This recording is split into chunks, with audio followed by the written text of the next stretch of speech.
Okay, now ये जो scheme है ना, भव्य रसायन स्कीम, एक इंपॉर्टेंट अपडेट, O2IS अकेडमी में आपको वन स्टॉप सॉल्यूशन मिल जाएगा आपकी यूपीएससी प्रिपरेशन के लिए। अगर आप स्टेट एग्जाम के लिए भी प्रिपेयर कर रहे हो तो इंटीग्रेटेड कोर्सेज भी अवेलेबल हैं। करंट अफेयर्स बहुत वास्ट होते हैं, तो उनको सिंप्लीफाइड और स्ट्रक्चर्ड मैनर में पढ़ने के लिए करंट अफेयर्स का कोर्स भी अवेलेबल है एट कॉस्ट ऑफ 5,000 रुपीज। इसमें आपको लेक्चर्स के अलावा प्रिंटेबल कंपाइलेशन मिल जाती है वीकली एंड मंथली बेसिस पर। 6 महीने के एंड में टॉपिक वाइज कंपाइलेशन मिलती है। नंबर 2 इज आपका वीकली टेस्ट होता है और इससे आपका मेंस वाला पार्ट स्ट्रेंथन होता है, बिकॉज आपको शीट भी इवेलुएट करके दी जाती है। नंबर 3 इज वेडनेसडे को स्पेशल क्लास रहती है। अगर इनकेस आपने मई 2027 को टारगेट करा है और जनवरी टू मई वाला जो करंट अफेयर्स था वो स्किप कर दिया है, तो टॉपिक वाइज रिवीजन वहां पे करवाया जा रहा है। एंड नंबर 4 इज इसमें मंथली मेंटरशिप सेशन भी आपको प्रोवाइड किया जाएगा। इसी के साथ आप टेलीग्राम से जो पीपीटी की पीडीएफ फॉर्म होती है उसको भी डाउनलोड कर सकते हो, पर यहाँ पे सिर्फ इंग्लिश मीडियम में ही अवेलेबल होगी। एंड कोर्स में हिंदी एंड इंग्लिश दोनों ही कंपाइलेशन है। इंस्टाग्राम के ऊपर आप मुझे कनेक्ट कर सकते हैं, कोई भी क्वेरी है, और इस नंबर के ऊपर आप कांटेक्ट कर सकते हो। रसायन का मतलब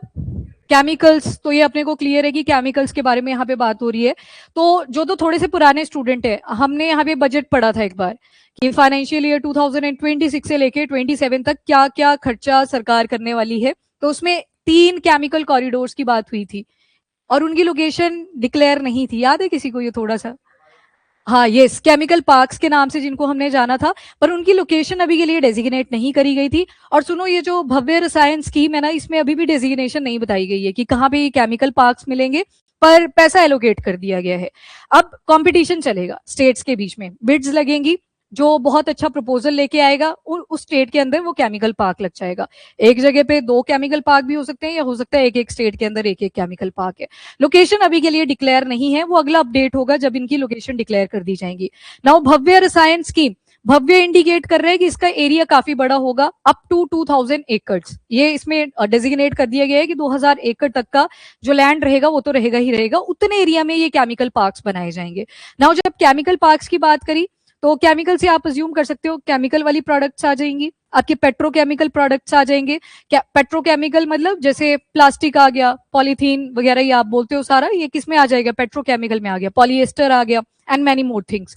एंड साथ में एक रहेगा डाउन स्ट्रीमिंग इंडस्ट्री, कुछ फिनिश गुड्स भी बनाई जाएंगी, जो इन्हीं चीजों से बीच में जो भी इंटरमीडिएट निकल के आएगा उसको फर्दर फिनिश गुड के अंदर भी कन्वर्ट कर दिया जाएगा। तो बोला ये 3 चीजों के ऊपर फोकस करा हमने, और कैबिनेट ने अप्रूवल दे दिया कौन सी स्कीम को? ये केमिकल पार्क्स वाली स्कीम को। और एक योजना भी है, दैट इज भारत औद्योगिक विकास योजना। ये वाली है, ये केमिकल पार्क्स के बारे में डील करेगा, जिसका एरिया कितना रहेगा? 2000 एकड़ तक का अप टू। एंड ये जो भारत औद्योगिक विकास योजना है ना, इसी के साथ ये क्लस्टर है। इसमें जो एरिया रहेगा वो 500 से लेके 1000 एकड़ तक भी हो सकता है, मतलब ये छोटे क्लस्टर्स रहेंगे। और प्ले एंड प्लग मॉडल यहाँ पे इंडस्ट्रीज का बनाया जाएगा। अब ये प्ले एंड प्लग का क्या मतलब होता है? Ready to use. जैसे आपने क्या किया, फैन परचेज करा, उसके साथ स्विच लगा हुआ मिलेगा आपको, आप जस्ट लगाओगे, उसको प्लग इन करोगे, टर्न ऑन करोगे स्विच को, और वो चल जाएगी मशीनरी आपकी। तो यहाँ पे बोला ये जो इंडस्ट्रियल क्लस्टर्स हम बनाएंगे, केमिकल इंडस्ट्रियल क्लस्टर्स, वो कैसे रहेंगे? प्ले एंड प्लग मॉडल के ऊपर। मतलब वहां पे जो भी चीजों की रिक्वायरमेंट है, वो आपकी इलेक्ट्रिसिटी हो सकती है, आपको कनेक्टिविटी के लिए रोड भी वहां पे चाहिए होगा, क्योंकि रॉ मटेरियल भी आएगा ना, तो सामान कैरी करने के लिए इजी रहे। लास्ट में डाउन स्ट्रीमिंग इंडस्ट्री का जब एग्जांपल दिया, तो आप सामान भी तो लेके जाओगे ताकि कंज्यूमर उसको खरीदे, तो बोला कि कनेक्टिविटी भी वहां पे दी जाएगी। एंड कई बार आपने देखा होगा रोड्स में, एक बार इलेक्ट्रिकल डिपार्टमेंट के आते हैं, वो तारें बिछा रहे होते हैं, फिर वो अलग से खड्डा वहां पे खोदेंगे, और उसके बाद थोड़े दिन के बाद गैस पाइपलाइन वाले आ जाएंगे कि नहीं हमें भी पाइप डालनी थी, तो बार बार क्या हो रही है? डिग इन करी जा रही है। तो बोला डिग in free banana in area को। एक ही बारी में जब मॉडल रेडी करा जाएगा, इलेक्ट्रिकल डिपार्टमेंट भी वहां पे बैठा होगा, जो गैस पाइपलाइन वाले होंगे वो भी बैठे होंगे, वाटर डिपार्टमेंट वाले भी बैठे होंगे कि किसी को पाइप डालनी है एक ही बारी में डाल दी जाए, बार बार यहाँ पे खुदाई नहीं करी जाएगी।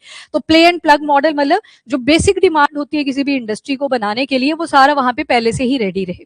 एक और चीज होती है, दैट इज लैंड। किसी की जमीन का इशू चल रहा हो अगर, तो वो जो इश्यूज हैं वो भी पहले से रिजॉल्व होने चाहिए, तभी स्टेट आगे आ सकती है कि मुझे भी बिड डालना है, मुझे भी यहाँ पे पैसा कंट्रीब्यूट करना है, और मैं चाहता हूँ मेरी स्टेट के अंदर ये जो केमिकल पार्क है इसको बनाया जाए। तो यहाँ पे बोला जाता है इस टर्म को, दैट इज एनकम्ब्रेंस फ्री। एनकम्ब्रेंस फ्री मतलब कोई भी लैंड रिलेटेड डिस्प्यूट ना हो। सरकार को लगता है कि इनका जो एरिया है ये शायद इस केमिकल पार्क के अंडर आएगा, पहले ही रिजॉल्व कर लो। जब आप अपना प्रपोजल लेके आओगे उस टाइम पे ये नहीं बोल सकते कि यहाँ पे जरा लैंड डिस्प्यूट चला हुआ था, पहले से ही रिजॉल्व रहना चाहिए। एनकम्बरेंस फ्री इसको बोल दिया जाता है। अब थोड़ा सा डिटेल में देखते हैं। तो अभी यूनियन कैबिनेट, जिसको प्राइम मिनिस्टर ऑफ इंडिया ने चेयर करा, भारत औद्योगिक विकास योजना रसायन या भव्य रसायन स्कीम, इसको पूरा एलोकेशन दे दिया गया है कि केमिकल पार्क्स बनाए जाएंगे कंट्री के अंदर। कितने? टोटल 3। जब भव्य की बात हो रही है तो मतलब बड़े साइज वाले, तो 2000 एकड़ तक का एरिया इनका रहेगा। इसके बाद एलोकेशन कितना हुआ इसके लिए? That is 3030 crore rupees. अब थोड़ा सा इसको ना आगे देखते हैं क्योंकि ये पार्ट्स में पढ़ना पड़ेगा अपने को। यूनियन बजट 2026-2027 ये ऑलरेडी एक बार बता चुके थे। उस टाइम आपने सिर्फ इतना पढ़ा था कि केमिकल पार्क्स बनेंगे 3 टोटल, पर लोकेशन उस टाइम पे भी डिजिग्नेट नहीं करी गई थी। पैसा उस टाइम भी बता दिया गया था, अब वो पैसा जा चुका है। अब बिडिंग्स शुरू होंगी यहाँ पे। 3 इंटीग्रेटेड केमिकल पार्क्स बनेंगे, chemical, petrochemical and downstream industry. जैसे जब पेट्रोकेमिकल बोला आपने, प्लास्टिक बना दिया ना, अब प्लास्टिक से आप बड़ी सारी आइटम्स बना सकते हो, आप जग बना सकते हो, बकेट बना सकते हो, जो कंज्यूमर के लिए रेडी टू यूज रहेगी। तो ये तीनों इंडस्ट्रीज को इंटीग्रेटेड यहाँ पे रखना है इन 3 केमिकल पार्क्स के अंदर। फंडिंग, टोटल आउटले कितना है इसका? 3030 करोड़ रुपए का। 3000 करोड़ रुपया जो होगा ये पूरा इंफ्रा के ऊपर लगाया जाएगा, पर जो 30 करोड़ रुपया है ये एडमिनिस्ट्रेटिव एक्सपेंसेस, जो वहां पे काम करेंगे उनको भी तो पैसा देना पड़ेगा, तो एडमिनिस्ट्रेटिव एक्सपेंसेस पे लग जाएगा लगभग। एंड अप टू 1000 करोड़ पर पार्क यहाँ पे पैसा लगाने की बात करिए, क्योंकि टोटल 3 है। एंड स्टेट कितना पैसा एलोकेट करेंगी? तो 500 करोड़ की कॉन्ट्रीब्यूशन यहाँ पे रहेगी। ये वो स्टेट्स होंगी जहां पे ये 3 केमिकल पार्क्स डिसाइड करे जाएंगे कि यहीं पे इनको बनाना है। अभी के लिए वो डिसाइड नहीं करा गया है कि कहाँ पे ये बनेंगे, पर जब भी डिसाइड हो जाएगा तो स्टेट कितना कंट्रीब्यूट करेगी यहाँ पे? 500 करोड़ रुपया। इम्प्लीमेंटेशन फाइनेंशियल ईयर ये वाला 2026-27 से लेके 2030 टू 2031। जो नए स्टूडेंट्स हैं याद रखना, जो 2026-27 लिखा होता है, हमारा जो फाइनेंशियल ईयर है ये चलता है फ्रॉम मार्च, हाँ मार्च से अप्रैल तक चलता है, ठीक है। ऐसे नहीं है, जनवरी टू दिसंबर नहीं है, इसी वजह से 2 ईयर यहाँ पे लिखे होते हैं, 26-27 और अप टू 2030 टू 2031 चलेगा। अब यहाँ पे लिखा है कि जो स्टेट्स हैं उनको चैलेंज रूट के थ्रू जाना पड़ेगा।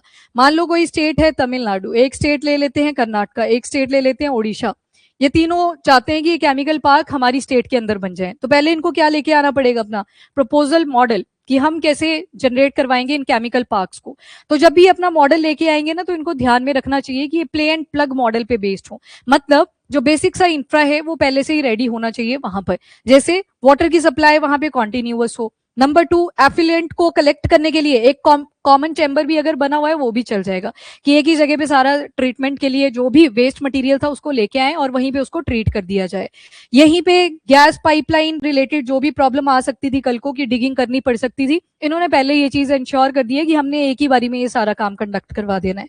देन इसके बाद वाटर डिपार्टमेंट ने भी साथ में अपना कॉन्ट्रीब्यूशन दिया, इलेक्ट्रिसिटी डिपार्टमेंट ने भी अपना कॉन्ट्रीब्यूशन दिया, अपना ये मॉडल लेके आए। फिर सेंटर इसको देखेगी कि क्या ये मॉडल फिट बैठता है, जो हमने भव्य रसायन स्कीम के अंदर चीजें बोली थी। सेम कर्नाटका करेगा, सेम ओडिशा करेगा। फिर देखी जाएगी फंडिंग, पहले देखेंगे कि काम कितना हो रखा है, बेस मॉडल कितना बन रखा है, तो सरकार को जहां लगेगा ज्यादा फायदा है उस स्टेट के अंदर ये अलाउ कर दिया जाएगा। मैंने तो जस्ट 3 एग्जांपल लिए, सारे स्टेट्स कंपटीशन में आएंगे, स्पेशली वो वाली स्टेट जहां पे ये केमिकल इंफ्रास्ट्रक्चर ठीक ठाक है, जहां पे आप इंडस्ट्रीज काफी सुनते हो, पेट्रोकेमिकल प्रोडक्ट्स। गुजरात का एक एग्जाम्पल उठा लो, यहाँ पे भी आपको ये सारा मिलेगा। तो ये सारे अपने अपने मॉडल्स को प्रपोज करेंगे, उसके बाद डिसाइड करा जाएगा कि ये जो 3 केमिकल पार्क्स हैं ये कहाँ पे बनेंगे, उसके बाद डिसीजन होगा ये। लैंड की रिक्वायरमेंट, हाँ तो ये तो चलता ही जाएगा, अभी आप अगले फिस्कल ईयर में भी सुनोगे कि दोबारा से पैसा लगाया जाएगा, पर पहले केमिकल पार्क डेजिग्नेट करने पड़ेंगे। काम जब शुरू होगा उसके बाद वो अपडेट्स आएंगे।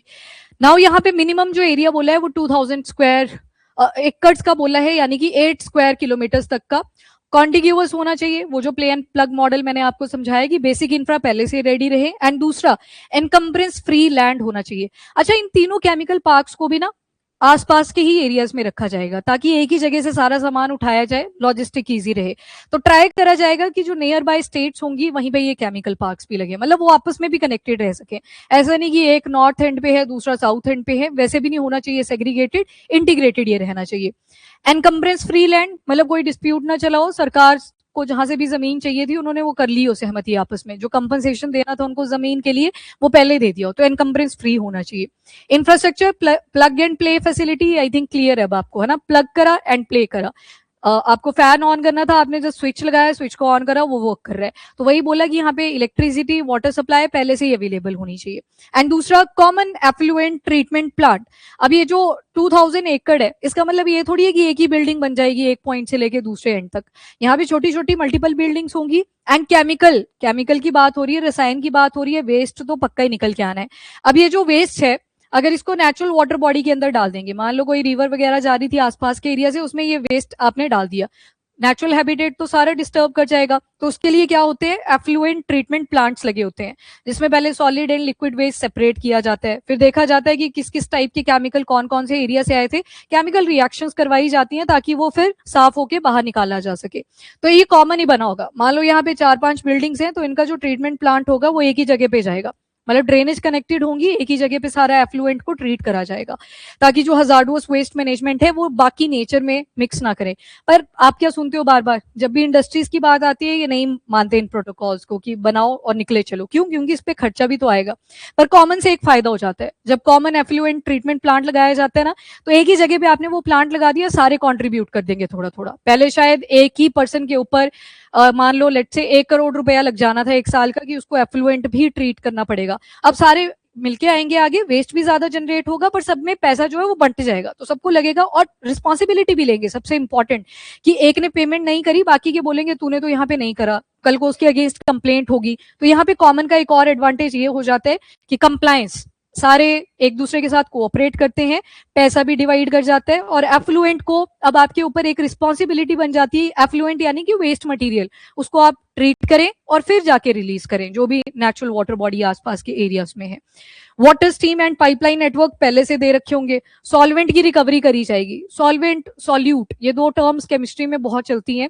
जैसे चीनी को आपने पानी में डाला ना, तो चीनी इज सॉल्यूट और पानी क्या आ जाएगा, सॉल्वेंट। तो जो यूजेबल चीजें होंगी उनको रिकवर भी करा जाएगा। ये रिकवर कब होती है, जब ये प्रोसेसिंग वाला काम चल रहा होता है, इसी से रिकवर भी करा जाता है।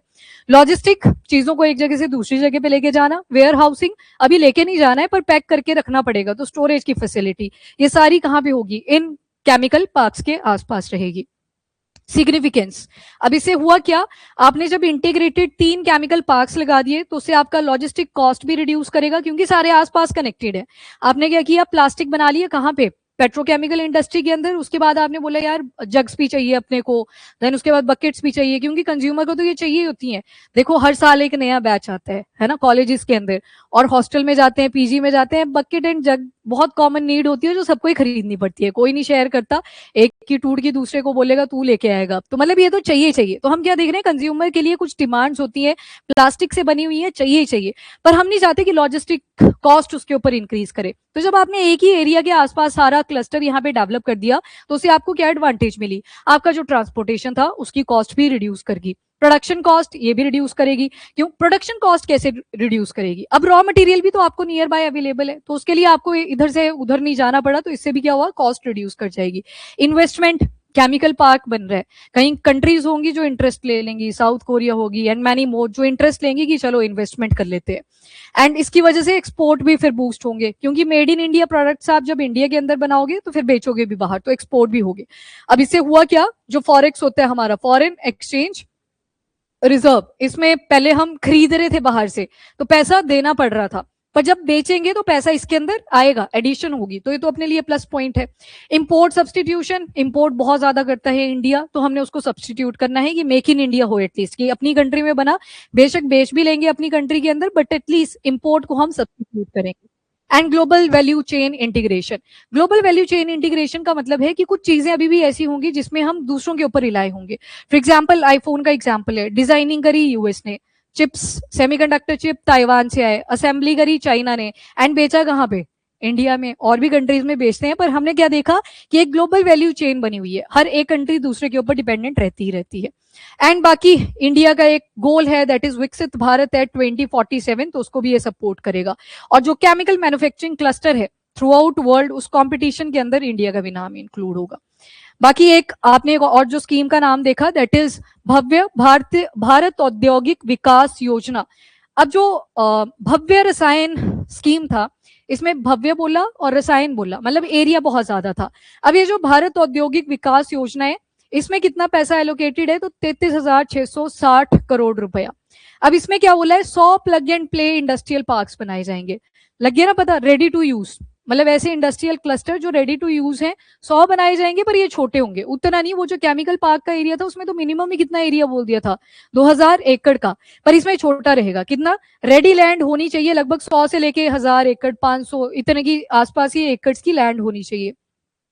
इंफ्रास्ट्रक्चर प्री अप्रूव्ड हो, कोई डिस्प्यूट नहीं होना चाहिए, जैसे कि उसके लिए टर्म यूज करी एनकम्ब्रेंस फ्री, मतलब जो लैंड डिस्प्यूट्स हो जाते हैं कई बार सरकार और लोगों के बीच में, वैसा कोई पंगा नहीं होना चाहिए, वो पहले से रिजॉल्व रहे सारा। एंड दूसरा, प्रोजेक्ट के अप्रूवल फटाफट से दिए जाएं, जो भी रेडी है कि मेरा एरिया यहाँ पे रेडी टू यूज है, उसको अलाउ कर दिया जाए। Financial support up to 1 crore पर एकड़ पैसा यहाँ पे सेंट्रल गवर्नमेंट लगाएगी, प्लस 25% सपोर्ट एक्सटर्नल कनेक्टिविटी के लिए भी देगी। ध्यान से सुनना, ये जो शुरू का लिखा है ना 1 करोड़ रुपया पर एकड़, इसमें बोला है for core value added and social infrastructure. Core का मतलब वही है जो पीछे आपने एग्जाम्पल देखे, कि आपकी इंडस्ट्री में ये चीजें तो पक्का से लगी हो, वाटर की अवेलेबिलिटी पक्का से होनी चाहिए, पाइपलाइंस गैस रिलेटेड पक्का से अवेलेबल होनी चाहिए, पावर जनरेशन इलेक्ट्रिसिटी पक्का से अवेलेबल होनी चाहिए, तो ये तो प्रेजेंट हो ही। वैल्यू एडिड जो बाद में आप एडिशन करते चलोगे। देन उसके बाद सोशल इंफ्रास्ट्रक्चर, क्या मतलब आएगा सोशल इंफ्रास्ट्रक्चर, ठीक है। सोशल जब भी बोला जाता है तो near by social infrastructure, hospitals आ गए, एजुकेशन रिलेटेड इंफ्रास्ट्रक्चर आ गया, लेबर तो लगेगी लगेगी, उन्होंने तो काम करना ही है, वो भी आ जाएंगे। ये सारे जो सोशल इंस्टीट्यूशन होते हैं उनके ऊपर भी फोकस करा, क्योंकि रिहेबिलिटेशन करनी पड़ती है कई बार। सरकार को वहां पे इंडस्ट्रियल क्लस्टर लगाना था, तो लोगों का वहां पे जमीन था, उनको बोल दिया जाएगा कि आपके लिए हम फैसिलिटी बना के देंगे। एंड 25% सपोर्ट जो रहेगा वो एक्सटर्नल कनेक्टिविटी के लिए रहेगा। हो सकता है कि रोड नहीं थे यहाँ पे अवेलेबल, सेंटर ने बोला 25% पैसा हम लगा देंगे कि यहाँ से रोड कनेक्टिविटी निकल के आए, क्यों, ताकि वो लॉजिस्टिक वाली प्रॉब्लम क्रिएट ना हो, बाद में आप बोलें कि ट्रांसपोर्टेशन के लिए अपने पास कोई साधन ही अवेलेबल नहीं है, तो उसके लिए एक्सटर्नल कनेक्टिविटी, जो भी मेन हाईवे होगा उससे इंटरनल रोड्स कनेक्ट कर दिए जाएंगे। रेलवे ट्रैक्स भी हो सकते हैं, जरूरी नहीं है, नियर बाय एयरपोर्ट्स भी हो सकते हैं, एवरीथिंग जो भी कनेक्टिविटी के लिए चाहिए होता है। और बाकी यहाँ पे भी स्टेट कैसे सिलेक्ट होगी, चैलेंज मोड के थ्रू, सारे अपना अपना मॉडल लेके आएंगे, जो सुटेबल लगेंगे उनको एलोकेशन कर दी जाएगी फंड की। इसके बाद की फीचर्स, एक पीएम गति शक्ति, ये स्कीम आया था ताकि कनेक्टिविटी बहुत अच्छे से बन जाए हमारी थ्रू आउट कंट्री, तो उसको भी अलाइन करा गया है। चलो ठीक है, पीएम गति शक्ति ये भी अलाइन कर दिए गए हैं। Multi modal connectivity, multi modal मतलब रेलवे ट्रैक्स भी आगे, रोडवेज भी, सारी चीजें यहाँ पे इंक्लूडेड है। ग्रीन एनर्जी सबसे इंपॉर्टेंट, आज के टाइम पे हम सस्टेनेबिलिटी के पीछे ही तो भाग रहे हैं। सुमित, सस्टेनेबल का मतलब क्या होता है, ठीक है, सस्टेनेबल की ना एक पर्टिकुलर डेफिनेशन है, ठीक है, वेरी गुड। यहाँ पे ना फ्यूचर जनरेशन आ जाती है, हाँ वो तो आएगा ही, पर यहाँ पे मेन फोकस जो करा जाता है that is on future generation, कि आज के टाइम पे जो आप रिसोर्सेज यूज कर रहे हो इस तरह से यूज करो उनको कि फ्यूचर वाली जनरेशन को भी देखने को मिले। पता लगा आपने पेट्रोल कोल इतना एक्सप्लॉइट कर दिया, अगली जनरेशन को पता ही नहीं लगा कि ये कोल क्या एग्जिस्ट करता था, वो हिस्ट्री की बुक में पढ़ रहे हैं। तुम ज्योग्राफी में पढ़ते हो, मिनरल्स एंड रिसोर्सेज में पढ़ते हो, उनकी हिस्ट्री की बुक में आएगा कि तुम्हारे से जो पिछली जनरेशन थी देखना इनको ये कोल कूल यूज करते थे, वो बेचारे डिगिंग करेंगे कि देखे जरा ये कोल क्या हुआ करता था, कुछ तो रेमेनेंट मिले। तो मतलब इस तरह से रिसोर्सेज को यूज करना है कि फ्यूचर जनरेशन में भी यूज करा जाए। जैसे ये आपके 17 सस्टेनेबल डेवलपमेंट गोल्स, क्यों इनके ऊपर इतना फोकस करा जाता है और अचीव कोई नहीं करना चाहता, जबकि ये इंपॉर्टेंट है। वाटर आज के टाइम पे हम नेचुरल रिजर्व से निकाल पाते हैं, ग्राउंड वाटर अवेलेबल होता है, पर आज के टाइम पे आप बोलते हो डिप्लीट कर रहा है, तो आने वाली जनरेशन पता लगा डीसैलिनेशन के जरिए पानी की कंजप्शन कर पा रही है, हाँ मतलब फ्रेश वाटर वो बचा ही नहीं जैसे हमें नेचुरल रिजर्व से मिल पा रहा था।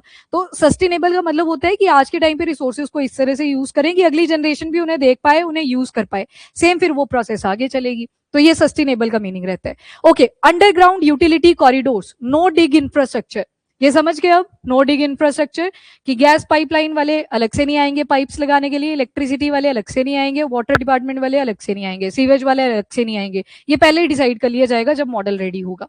इंप्लीमेंटेशन कौन कर रहा है, तो यहाँ पे ministry of commerce and industry ही रहेगी, उनका भी department for promotion of industry and internal trade, और उनकी भी एक बॉडी है that is NICDC, national industrial corridor development corporation limited.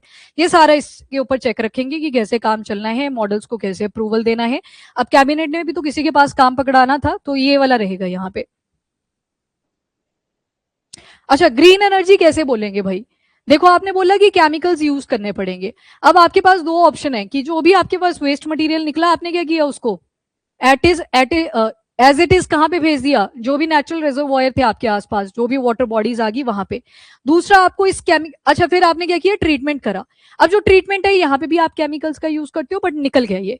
पर ग्रीन एनर्जी डिफरेंट कैसे होगी? ये तो आपने वेस्ट के ऊपर फोकस करा। ग्रीन एनर्जी मतलब जब आप इलेक्ट्रिसिटी को जनरेट करोगे, तो वहां पे rather than using coal and all, आप क्या यूज कर लोगे? सोलर पैनल्स यूज कर लोगे, रिन्यूएबल एनर्जी यूज कर लोगे, जो भी वाटर बॉडी आसपास थी हाइड्रो इलेक्ट्रिसिटी का यूज कर लोगे। तो ग्रीन एनर्जी मतलब जहां से आप बहुत सारा एमिशन करते हो, उसको रिप्लेस करके किसी रिन्यूएबल मेथड को यूज कर लेना, दैट इज ग्रीन एनर्जी। यहाँ पे नहीं, वो डिफरेंट है, इसके अंदर नहीं है अभी। वो तो इसमें ना पेट्रोकेमिकल में काउंट होंगे, क्योंकि ये तो क्लस्टर है, chemical, petrochemical and downstreaming industry. तो इसमें हर टाइप की इंडस्ट्री कवर कर ली जो भी केमिकल के साथ इंटीग्रेटेड है।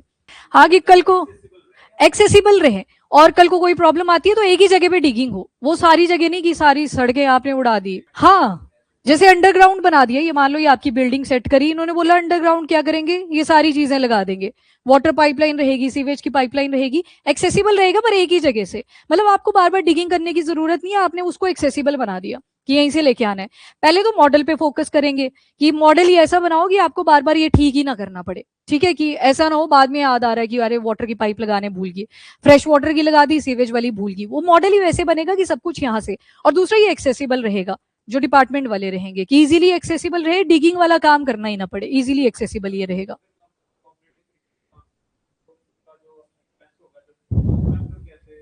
वो डिस्ट्रीब्यूट होगा, इक्वली डिस्ट्रीब्यूटेड। जो कंप्लायंट नहीं रहेगा उसकी कंप्लेंट जाएगी सरकार के पास, सिंपल।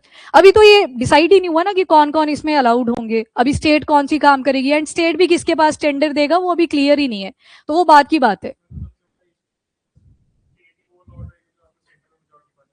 नहीं, अभी देखा जाएगा, इसमें बिड लगेगी लिटरली। और हो सकता है जहां पे केमिकल पार्क्स लगने ज्यादा सुटेबल थे वहां पे सेंट्रल गवर्नमेंट ना हो, ये भी पॉसिबिलिटी है, पर वहां पे पार्क लगना चाहिए।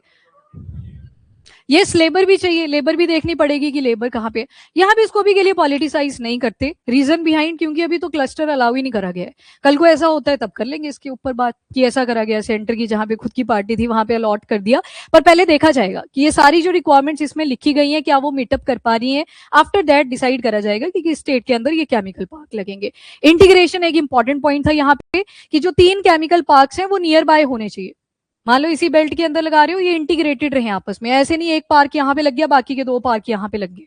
बाद में हो सकता है डिफरेंसेस आपको दिखें, क्योंकि अभी तो अलॉट ही नहीं करे गए हैं। अभी स्टेट्स चैलेंज रूट के थ्रू जाएंगी, बिडिंग्स लगेंगी, उसके बाद डिसाइड होगा किसको ये क्लस्टर मिलेगा। पर मेन फोकस इसी पे रखा है कि इंटीग्रेटेड रहें, कनेक्टेड रहें। अब मान लो इतनी एक यहाँ पे लग गया क्लस्टर, 2 यहाँ पे लग गए, इंटीग्रेटेड कैसे करेंगे? थ्रू नेशनल हाईवे या रेलवे ट्रैक लगेंगे जो इनको डायरेक्टली कनेक्ट कर देंगे, तब भी तो उसको इंटीग्रेटेड ही बोलेंगे।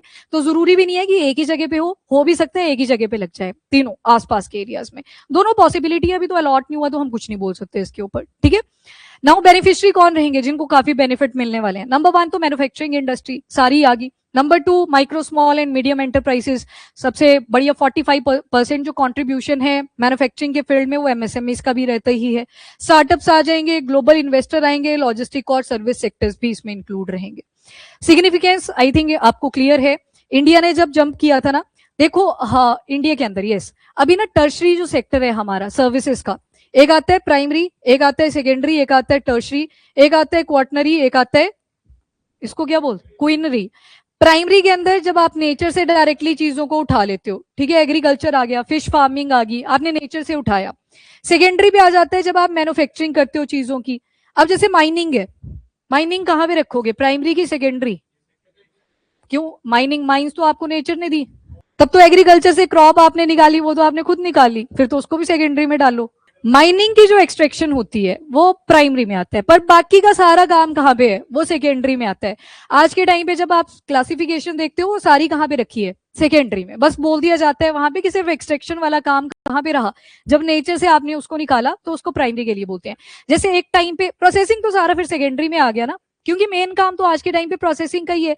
आपने कोई आयरन ओर निकाल दिया, अब जो आयरन ओर था आपको इससे क्या एक्सट्रैक्ट करना था, आयरन को, तो वो प्रोसेसिंग वाला काम तो सेकेंडरी में आ गया। तो यहाँ पे जितना भी एक्सट्रैक्शन का होता था एक टाइम पे जब मैनुअल था कि मुझे कोल की खदान दिख गई, मैं गई अपना सारा सामान उठा के और मैंने कोल को वहां से निकालना शुरू कर दिया और एज इट इज बेच भी दिया। तो वहां पे क्या ही थी, मैं ही राजा थी, मैंने उसको बेचा, मैंने वहां से अपना प्रॉफिट अर्न कर लिया। पर बाद में क्या हुआ, प्रोसेसिंग आ गई, प्रोसेसिंग आया तो उसको कहाँ पे रख दिया, सेकेंडरी में। एंड टर्शरी जब आप बोलते हो तो सर्विसेज इंटेंजिबल वाला मैक्सिमम यहीं पे आ जाएगा। फिर आते हैं quaternary. Yes, knowledge based sector है, वेरी गुड। यहाँ पे प्रोफेसर्स आगे, डॉक्टर्स आगे, एक तो हो गए आपके जो नॉर्मल ओपीडी में थे, फिर दूसरे आएंगे जिन्होंने एमडी कर रखी है एक पर्टिकुलर स्पेशलाइजेशन के अंदर, तो यहाँ पे स्पेशलाइज्ड फील्ड्स आ जाती हैं। एंड क्वीनरी, यस, यहाँ पे ब्यूरोक्रेट्स आएंगे जिनके हाथ में डिसीजन मेकिंग पावर रहती है, वो क्वीनरी के अंदर आप देखते हो, मतलब सबसे जो ऊपर ये भी स्पेशलाइज्ड है, ये भी स्पेशलाइज्ड है, पर ये डिसीजन मेकर्स भी होते हैं। एडमिनिस्ट्रेटिव जो आप सारा देखते हो ये क्वीनरी के अंदर आ जाता है। तो बोला क्या कि हमें क्या करना था, सेकेंडरी पे भी फोकस करना था। हम आजाद हुए 1947 में। अब ना सबसे ज्यादा फोकस हम करते थे एग्रीकल्चर के ऊपर। इवन एक साइड में यूरोप का भी बना दूं तो ये भी कहाँ पे करते थे, एग्रीकल्चर के ऊपर, यानी कि प्राइमरी। पहले सबकी बेसिक नीड ही क्या थी, एग्रीकल्चर से मीटअप हो जाती थी, कहीं पे फिश फार्मिंग होगी जहाँ पे कोस्टल एरियाज आगे, पर सारे फोकस कहाँ पे कर रहे हैं कि नेचर के ऊपर बहुत ज्यादा डिपेंडेंट है। यस, फिर दूसरा जो फोकस आता था वो सेकेंडरी पे था। एंड टर्शरी कहीं पे यहाँ लाया करता था कि सर्विसेज तो इतनी सी थी, वो जो कास्ट सिस्टम बन रखे थे, क्लासेस बन रखे थे, इतनी सी सर्विस थी, ये एक हेल्प कर देगा दूसरे को। एजुकेशन आ गया, गुरु ने शिष्य को पढ़ाया, दैट इज एजुकेशन। एजुकेशन भी एक तरह की सर्विस है। एजुकेशन को टच थोड़ी कर सकते हैं हम, जो मैं बोल रही हूँ आप सिर्फ सुन पा रहे हो, फील कर पा रहे हो, पर पकड़ थोड़ी पा रहे कि पकड़ पा रहे हो, दिमाग के अंदर ग्रैस्प कर पा रहे हो, पर टच नहीं कर पा रहे ना। टेंजिबल या इंटेंजिबल अगर बोलना हो तो इंटेंजिबल बोलेंगे उसे। टर्शरी यहाँ पे हुआ करता था, फिर थोड़ा थोड़ा डेवलपमेंट होने लगा। सेम आपको यहाँ पे भी दिखेगा, यहाँ पे सेकेंडरी है, यहाँ पे टर्शरी है, मतलब टर्शरी सबसे लो चल रहा है। पर फिर हुआ टेक्नोलॉजिकल एडवांसमेंट। यूरोप में आप देखोगे रिवर्सल बचा। रिवर्सल कैसे, प्राइमरी थोड़ा सा घटा, मैन्युफैक्चरिंग बढ़ने लगा, टर्शरी अभी भी कम था, कुछ इस तरह से ये बना।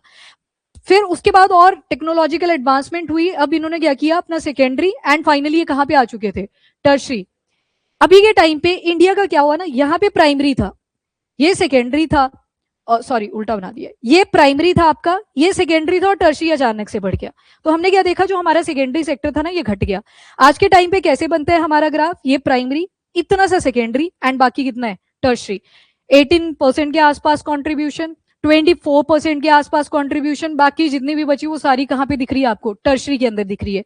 तो मतलब वो जो ग्लोबल लैंडमार्क था ना कि आपको पहले सेकेंडरी पे फोकस करना है, फिर आप टर्शरी में काउंट होंगे, तब आपको हाई इनकम के अंदर भी इंक्लूड करा जाएगा। पर इंडिया ने कहीं ना कहीं क्या किया था, 1991 में एलपीजी रिफॉर्म्स लाए, लिबरलाइजेशन, प्राइवेटाइजेशन एंड ग्लोबलाइजेशन, और जंप कर दिया डायरेक्टली टू टर्शरी। सेकेंडरी वाला रह गया पीछे। तो अभी जब इंडस्ट्रियलाइजेशन के ऊपर फोकस कर रहे हैं तो यहाँ पे भी आपने क्या देखा, ज्यादा हम मैन्युफैक्चरिंग को बूस्ट करने की ट्राई कर रहे हैं, क्योंकि ये वाला वीकेंड रह गया। इसी वजह से ग्लोबल जो लैंडमार्क है वो बोलता है कि एटलीस्ट 30% तो आपका मैन्युफैक्चरिंग सेक्टर होना चाहिए था, हमारा 24% के आसपास लाई करता है। एक बार वैल्यूज चेक कर लेना, पर 30 से अभी बहुत कम है, तो हम उस पैटर्न के अंदर नहीं लाई करते। क्या हुआ पारुल आपको, चलो ठीक है। एनीवेज, इससे एक और चीज होगी कि जो ईज ऑफ डूइंग बिजनेस है वो भी इंप्रूव होगा, क्योंकि पीछे लिखा था कि अप्रूवल फटाफट से देने हैं किसी भी इंफ्रास्ट्रक्चर के लिए। सेकंड, मैन्युफैक्चरिंग कॉम्पिटिटिवनेस, ये भी बढ़ेगी, हर कोई अब मैन्युफैक्चरिंग में एंटर करेगा। यहाँ पे डिमांड और सप्लाई वाला कॉन्सेप्ट भी आपको दिखेगा। जैसे मान लो किसी चीज की डिमांड बढ़ी, प्राइस क्या होगा, बढ़ेगा। अब क्या हुआ, डिमांड बढ़ रही थी, अगले साल बहुत सारे सप्लायर आ गए, अब बताओ प्राइस में क्या होगा, अब घटेगा। क्यों घटा, क्योंकि डिमांड तो बढ़ रही थी पर सप्लायर भी मार्केट में ज्यादा आ गए, और जब सप्लायर मार्केट में ज्यादा आएंगे तो प्राइस घट जाएगा। अब सारे क्या करेंगे, मोनोपोली नहीं बची ना, अब मोनोपोली नहीं बची, वो टूट गई, तो सारे डिस्ट्रीब्यूट कर रहे हैं। एक ने बोला 20 रुपए, एक ने बोला 15 रुपए, एक ने बोल दिया 10 रुपए। फिर ये सारे क्या करेंगे, यार एक प्राइस कॉमन हमें सेट करना पड़ेगा, तो मान लो ये 10 के आसपास सेट कर दिया गया, तो ये भी टूट जाता है। तो चलो ये डिमांड और सप्लाई आप केमिस्ट्री में देखते हो। एम्प्लॉयमेंट जनरेट होगा, यहाँ पे बेनिफिशियरी जितने भी आपने पीछे देखे, एमएसएमईज वगैरह इंक्लूडेड थे, मेन बेनिफिशियरी वही आएंगे, एंड इन्वेस्टमेंट भी यहाँ से अट्रैक्ट होगी। तो ठीक है, कंपटीशन भी आएगा, प्लस हमारा जो सेकेंडरी सेक्टर था यानी कि मैन्युफैक्चरिंग वाला सेक्टर था वो भी कहीं ना कहीं स्ट्रेंथन होगा, जो कि हमारा पीछे रह गया था। डन, ये वाला स्कीम ये इंपॉर्टेंट है, आने वाले टाइम में इसको अब आप तब सुनोगे जब ये बिल्डिंग्स हो जाएंगी, चैलेंज रूट के थ्रू स्टेट्स आएंगी, एंड स्टेट डिसाइड करेंगी कि कौन सा केमिकल पार्क कहाँ पे लगेगा। टोटल 3 लगेंगे, ये बस इतना याद रखिएगा। डन, ये वाला आर्टिकल।